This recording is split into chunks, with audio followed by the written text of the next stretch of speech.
Welcome to the channel. Welcome to today's run through of all the latest Manchester United news and transfer updates, keeping you right up to date with everything. I'm Jamie. Smash that like button. Let's get into it. Oh, how good do Mondays feel at the moment?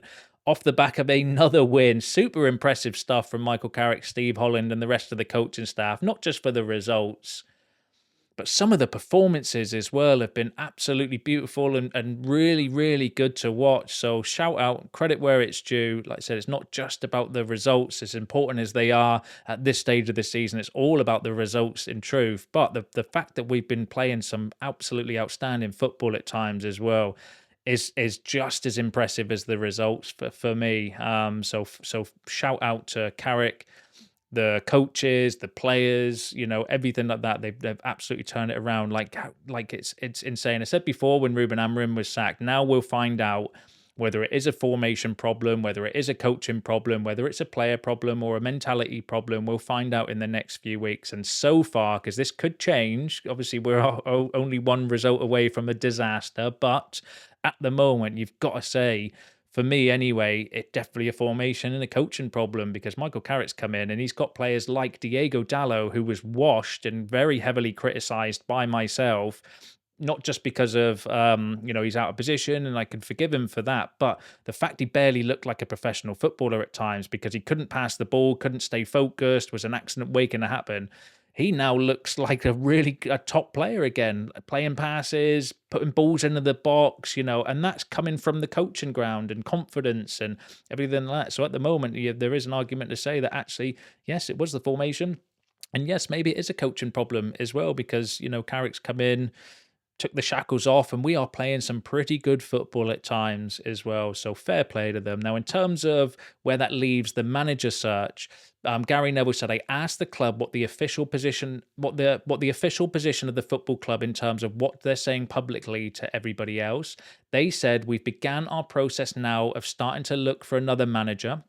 What they've said is they're not going to be bounced into, irrespective of wins or draws or losses on the pitch, in this next couple of months, making an appointment. They're going to wait towards the end of the season. If Michael Carrick says, "I want to put my name in that hat," Carrick would go into that process. So what Gary Neville is effectively saying is that he's asked the club, so this is coming from the club directly through Gary Neville, that they have officially started the process of looking for the new manager or new head coach, whatever we're calling them nowadays. That process has started, which is maybe why we're hearing the stories around Enrique from last week. Maybe we did sound out his agent to find out his availability and doing all of the due diligence there, speaking out to, who wants the job, who doesn't want the job, who's the right fit and all of that stuff. But so that's encouraging.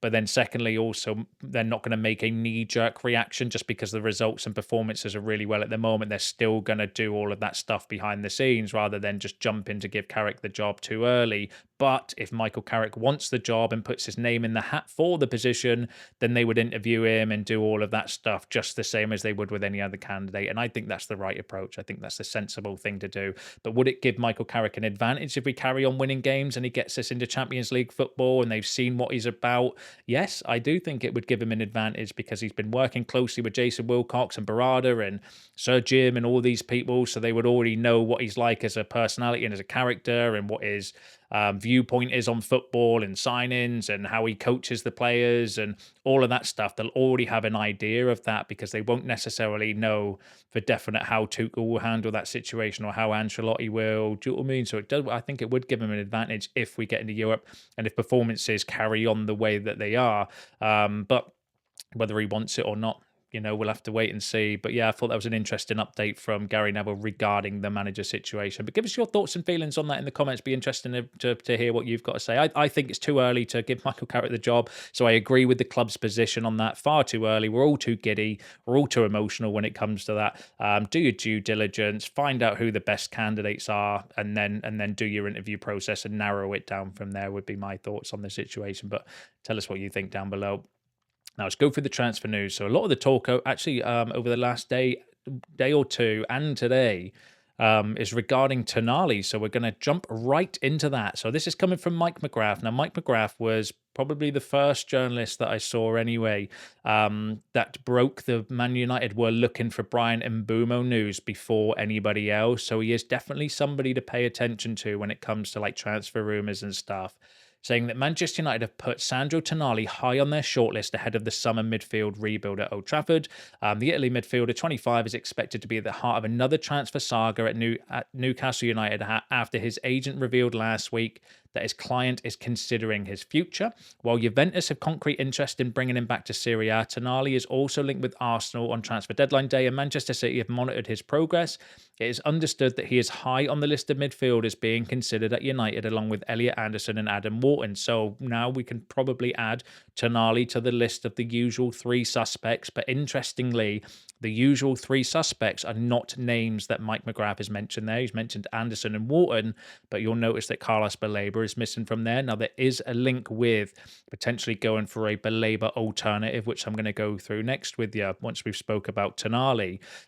Interestingly, though, so I think we can add him to the shortlist if he becomes available in the summer. If Newcastle want to do a deal or if they want to sell him, maybe that would be somebody that we would consider if we can't get Elliot Anderson, Adam Wharton, or whoever else it is that we have on our short list of midfield targets. What do you think about that? Let me know in the comments. I like Tonali. I think he's a good player, actually, decent age. Red flag would be around his gambling and the ban and stuff, but if he sorted that out, then I think he's actually a really good midfielder to bring in, and then it'd be an interesting option. Goes on to say in the report, though, United have confirmed that Casemiro will leave.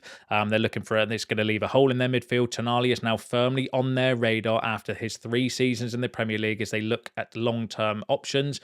Newcastle would stand to make a huge profit from the £55 million they paid for him. And it goes on to say that they would want close to maybe the £100 million that Fernandes, Caicedo, Declan Rice went for as well, if they were to consider selling him in the summer. So that's a big outlay. But then you're talking, or Anderson's, you're talking £100 million is what's being banded around. Baleba the same. So it's no different to those sort of fees.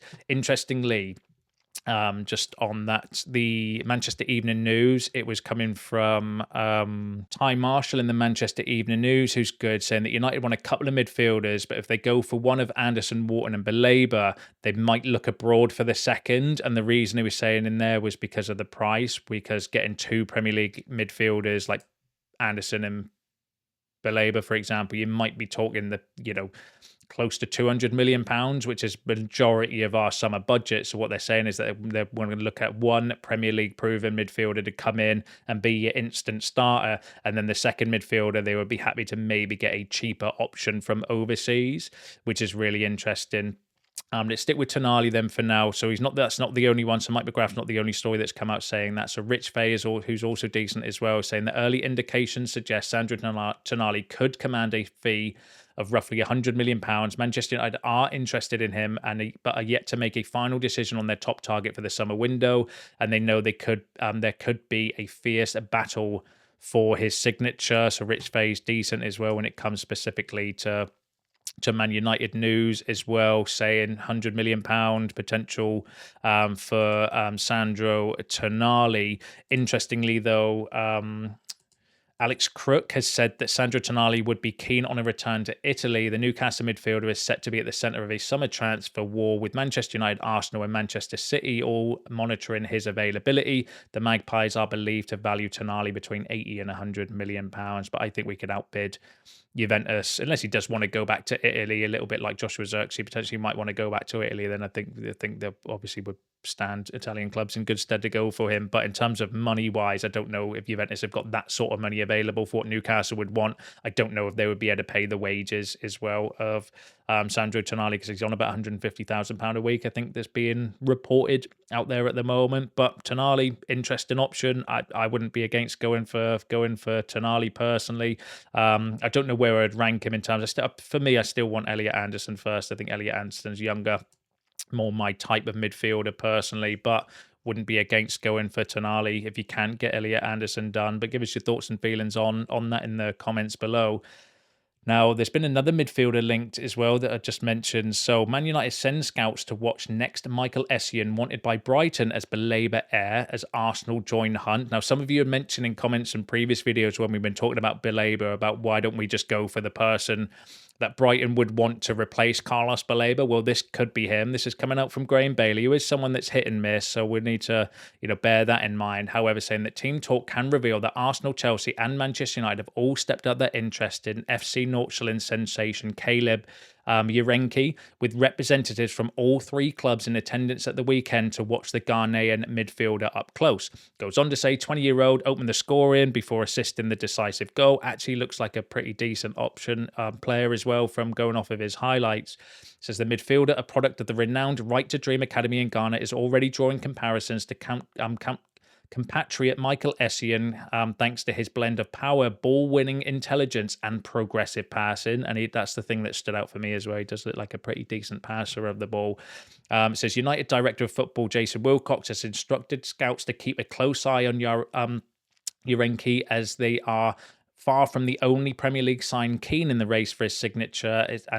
Keen in the race for his signature is expected to be a hotly contested one come the summer. It goes on to say that Brighton have also been monitoring him and have identified him as a genuine option to replace Carlos Baleba. So, if we want to go for the skip out the middleman basically and go for whoever Brighton choose to replace Carlos Baleba, because you can be pretty confident that they'll do a good job at replacing Carlos Baleba, seeing as Baleba was the replacement for Caicedo.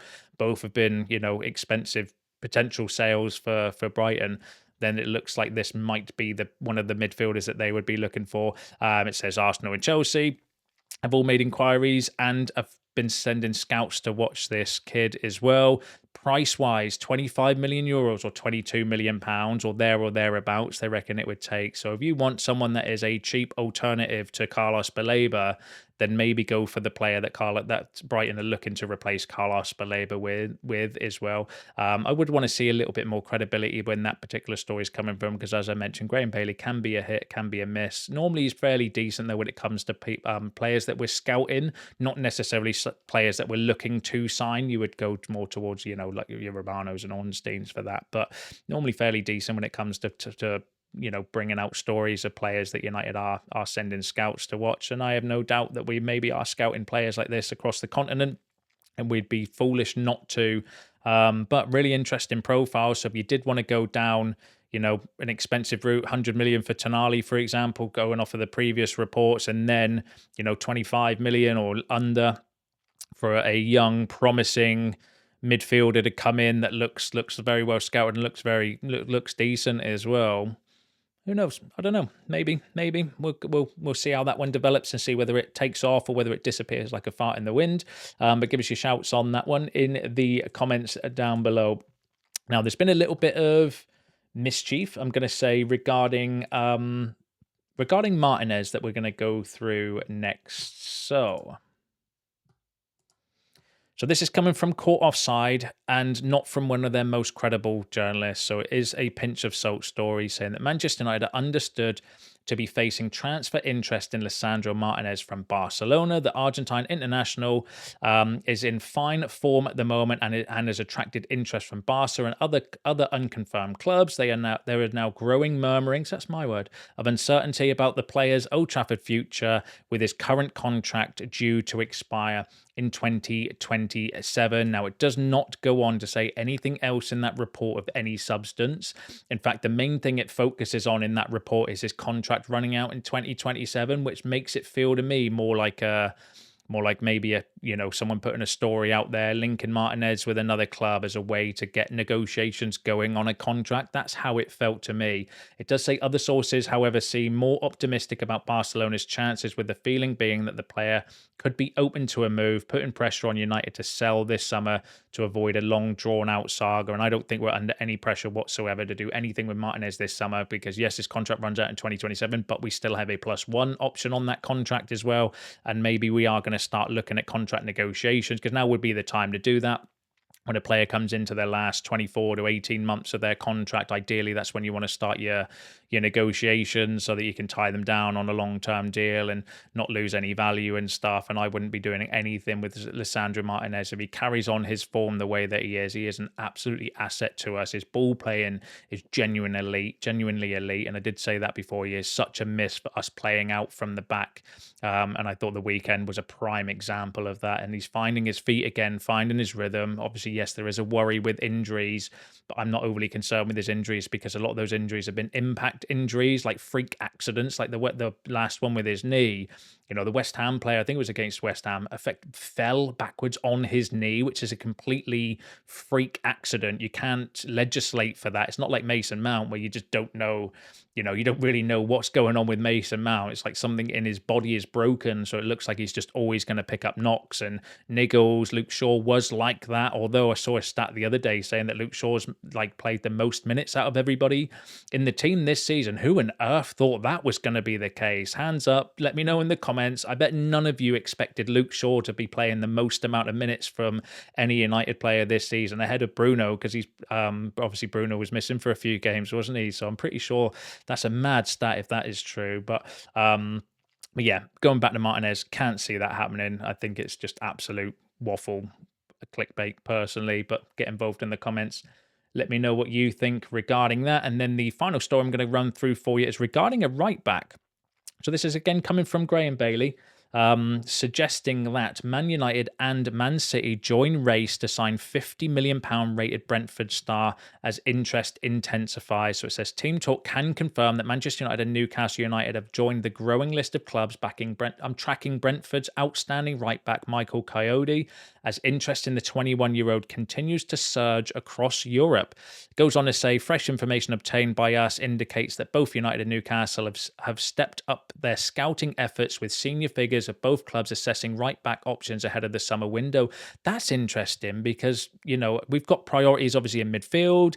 Left wing seems to be the other one, potentially left back. Right back is, I know Dalot was pretty poor, and I would have sold Dalot a few weeks ago in a heartbeat. But, since Michael Carrick's come in and he's back in his natural position and he's stopped making mistakes, then, he's actually been doing really well. So credit where it's due with Diego Dalot and for turning his fortunes around. Is right back really the priority position? I'm not entirely convinced.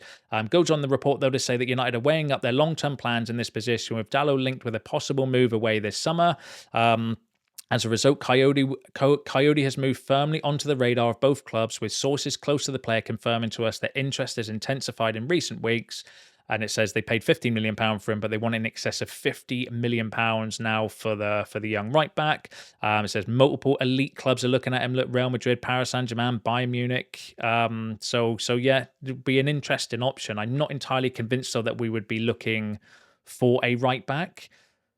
But stranger things have happened. Maybe we're going to get an offer from Dalot, because there is a few links with Real Madrid and I think Bayern Munich before as well, though not from the most credible sources. But, who knows? Who knows? We'll wait and see. I'd want to see a little bit more credibility, as I mentioned, than Graham Bailey. Can be hit and miss, but it's normally good when it comes to scouting players. I wouldn't put my house on him, if it was coming to actually signing players, but he is normally fairly decent when it comes to those sort of stories. So we'll see how that one plays out. Give us your thoughts and feelings on that in the comments down below. In fact, the final story I want to go through for you is I want to give a bit of credit to a few things behind the scenes as well. So this is coming from Sully Talk, saying a special shout out to Man United Director of Data, Michael Sansoni, and the data team as a whole. They've completely modernized and transformed the data plus AI model since joining. They are now up there with the best teams in data analysts, performances, recruitment, and training. And he did say before as well, this was really interesting, that Keita Hasegawa is the real man behind the scenes we should be thanking for the set pieces. Respect to Carlos Fernandez, who implemented it on the training ground, but Keita was doing the real background work internally. And Michael Carrick did shout out Keita as well for the first goal against Tottenham, where apparently he is the data analyst that is doing all the stuff behind the scenes when it comes to our set pieces, and then the coaches are going out and implementing his ideas on the pitch. I think it was Johnny Evans's idea as well, according to Michael Carrick. But I just wanted to give a shout out to some of our unsung heroes, because a lot of that doesn't go. I've never heard of that guy before in my entire life, before Sully Talks put it out there not too long ago. So it just shows that there are some improvements in the data department behind the scenes at United, and hopefully that stands us in good stead going forward. One, for our manager search, secondly for player recruitment as well, which is something that we have to get right. Both of those decisions are going to be key this window, because we need to get the head coach or the manager correct, because Ineos are under massive pressure with their previous I'm going to say 2 appointments, although Ten Hag was already there, but they kept him, so that was their decision to keep him and not sack him that summer, and Ruben Amorim. But then also we need to keep up this recruitment trend going as well, because we can ill afford to make expensive mistakes. So long may that continue. Shout out to the data team and everyone behind the scenes that's getting involved, and obviously helping United improve and get back to where we want to be. But give us your thoughts on that in the comments below. Give us your thoughts on all the other topics discussed in today's video, because that's you all up to date with the latest news and transfer updates. Don't forget to smash the like on the video on your way out. Subscribe to the channel if you're new. See you in the next one.